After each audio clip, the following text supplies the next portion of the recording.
لو أنزلنا هذا القرآن على جبل لرأيته خاشعا متصدعا من خشية الله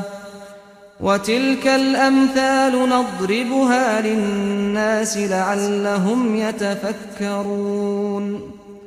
هو الله الذي لا إله إلا هو عالم الغيب والشهادة هو الرحمن الرحيم هو الله الذي لا إله إلا هو الملك القدوس السلام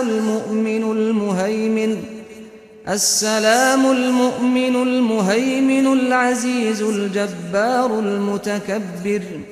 سبحان الله عما يشركون